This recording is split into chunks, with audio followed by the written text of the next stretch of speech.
ప్రియమైన వారలారా, మీకు కొన్ని సీజన్స్లో మరి మీ ఊళ్ళో అలాగే ఎప్పుడైనా చూసారో లేదో నాకు తెలీదు. తాటి పండు నాటిన తర్వాత అవి మొలకెత్తి ఆ తాటి పండులో ఒకలాంటి దూదిలాగా ఆ, ఒక సబ్స్టెన్స్ తయారవుతుంది. అది చాలా రుచిగా ఉంటుంది, కొబ్బరి మొక్కలాగా ఉంటుంది. కొబ్బరి పువ్వు కూడా ఏమవుతుందంటే కొబ్బరికాయ చాలా కాలం స్టోర్ చేసేస్తే మొక్క వస్తుంది, కానీ బయటికి మొక్క రాదు. కానీ అది కొడితే లోపల ఓ పువ్వులాగా కడుతుంది. అది కూడా చాలా టేస్టీగా ఉంటుంది. అంటే ఇది ఏంటంటే మొక్క ప్రారంభం అవుతుంది అన్నమాట. ఆ మొక్క ప్రారంభం అయినటువంటి ఆ పదార్థం అవి చాలా రుచిగా ఉంటాయి. ఎందుకు అంటే అప్పుడే అవి కానీ మనం తీసుకెళ్ళి నాటితే వేరు తన్నుకుని క్రిందకి వెళ్ళిపోద్ది, పైకి ఆకులు రావటానికని ఈ ఈ ఈ పువ్వు లాంటి సబ్స్టెన్స్ ఉంటుంది కదా, అది అందులో ఉండే బలం వాడుతుంది. ఉదాహరణకి జీడిపప్పు ఉంది. ఎందుకు జీడిపప్పు అంత టేస్టీగా ఉంటుంది? ఎందుకంటే జీడిపప్పు విత్తనం అనమాట. అది జీడి ఆ విత్తనం రెండు కత్తితోని ఇటు అటు కోస్తే ఏమవుతుందంటే రెండు తొక్కలు ఇటు అటు వచ్చేస్తాయి. మధ్యలో ఈ పప్పు ఉంటుంది. ఇది చాలా బలమైంది, చాలా బలం. అదే తింటాం, ఆ పై తొక్క తినరు. తింటే ఏమైనా విరోచనాలు పట్టుకుంటే ఏదైనా జబ్బు కూడా చేస్తుందేమో, నాకు తెలీదు, జాగ్రత్త. సో దీని విషయం ఈ జీడిపప్పు అంత టేస్టీగా ఉండటానికి కారణం ఏంటంటే అందులో బలం ఉంటుంది. ఈ మొలకెత్తిన తర్వాత, వేరు తన్నుకున్న తర్వాత, మొలకెత్తిన తర్వాత ఇందులో ఉంచినటువంటి సారము ఈ వేరు ఇంకా తీసుకుని ఇంకా లోపలికి వెళ్ళిపోతుంటుంది. వేరు ఈ మొక్క ఇందులో ఉన్న బలం తీసుకుని పైకి వచ్చి రెండు ఆకులుగా వికసించి ఇంకా మొక్క పెరగటం మొదలు పెడుతుంది విపరీతమైన స్పీడ్తో. ఈ పెరిగించే ఈ పదార్థం, కెమికల్స్, ఎంజైమ్స్ వీటి ఉన్నాయి చూసారా, అది ఎక్కడుంటాయంటే ఆ చిన్న బద్దల్లో ఉంటాయి.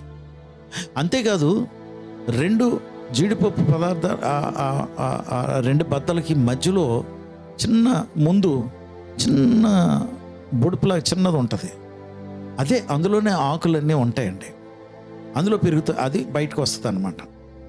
సరే, ఈరోజు ఈ మాటలు చెప్పడానికి గల కారణం ఏంటంటే నాకు చాలా ఇష్టమైనటువంటి కీర్తన 92వ కీర్తన, 91వ కీర్తన, 92వ కీర్తన.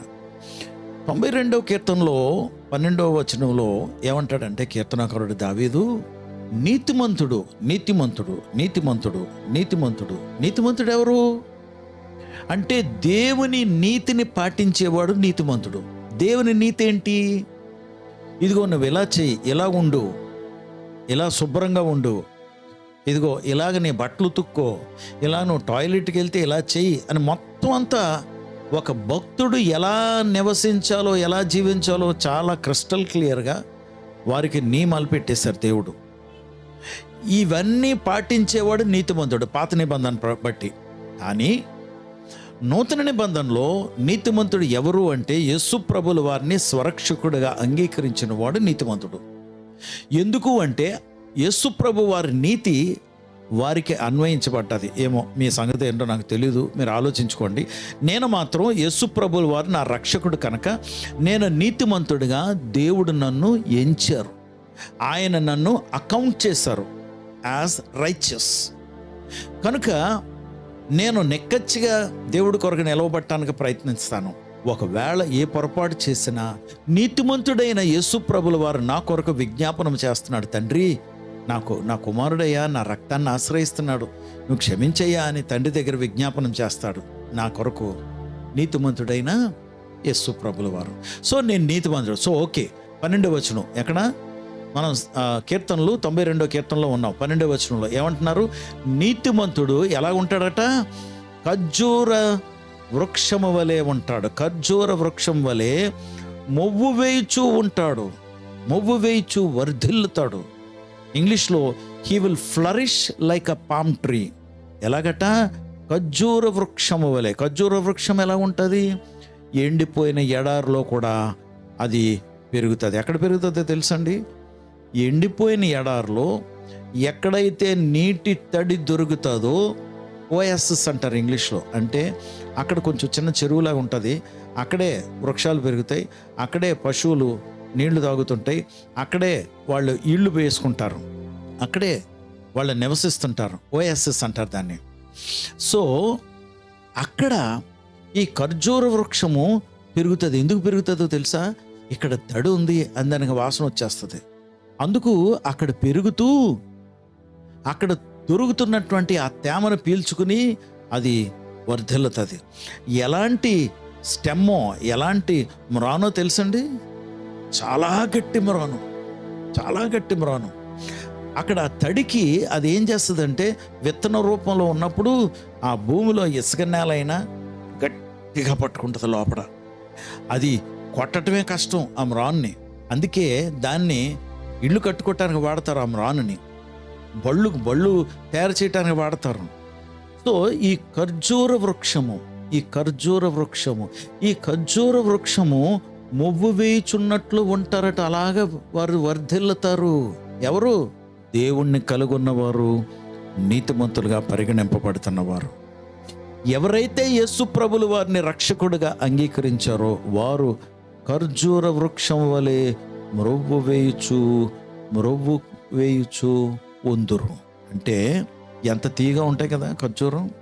అలాంటి ఎండిపోయిన ఎడారిలో ఎంత తీపి పదార్థాలు ఇచ్చే ఫలాలకనే చెట్టు ఎలాగొచ్చిందండి?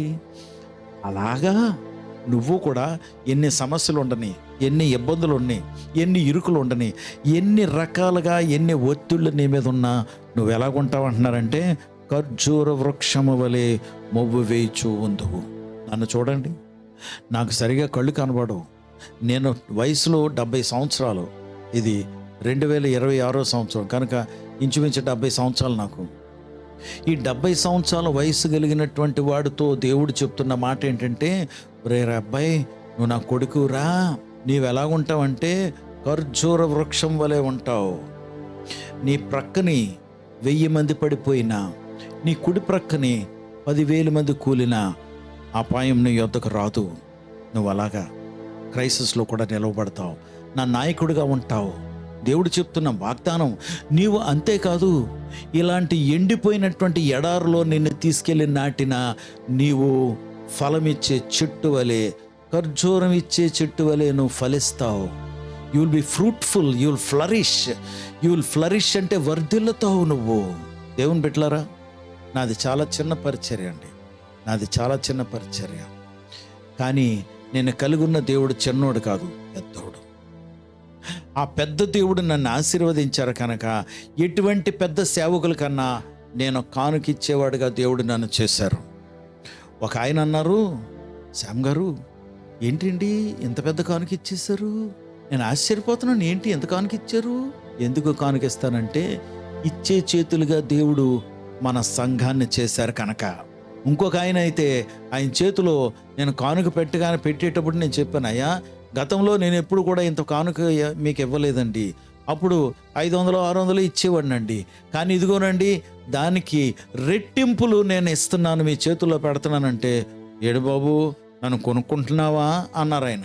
అంటే డబ్బులుగా అమ్ముడిపోతారండి ఎవరన్నాని? ఏమో అమ్ముడిపోయారేమో నాకు తెలియదు, కానీ నేను మాత్రం అమ్ముడిపోలేదు. అమ్ముడిపోయేవాళ్ళు పుచ్చుకుంటారు, కానీ కొనుక్కునేవాళ్ళు ఇచ్చి కొనుక్కుంటారు. అవునా కాదా? అందుకే దేవుడు నన్ను ఖర్జూర వృక్షము వలె మొవ్వు వేయిచు నేను వర్ధిల్లుతానని దేవుడు నన్ను ఆశీర్వదించారు. కనుక మీరు కూడా నా పిల్లలుగా, నా నీడలో, నా ఫలం తిని, నాతో ఉండి, దేవుడు నాకు ఇచ్చిన అభిషేకంలో మీరు పాలు పంపులు పొందుతున్నారు కనుక మీరు వర్ధిల్లుదురుగాక. అదే కీర్తనలో ఆఖరి వచనంలో ఏమంటున్నాడంటే, వారు ముసలితనంలో పచ్చగా నుండి, హల్లెలూయా వారు ముసలితనంలో పచ్చగా నుండి వారు ఫలింతురు. They will be green and they will flourish. దేవుని బిడ్డలారా, దేవుడు ఆయన ఆశీర్వచనాలు నా మీద పలికారు కనుక నీ మీద కూడా ఈ ఉదయము ఈ ఆశీర్వచనాలు పలుకుతూ ఈ మాటలు నీ జీవితంలో నెరవేరబడును గాక. పరిశుద్ధుడా ప్రభా, నీకు వందనాలు, స్తోత్రాలు.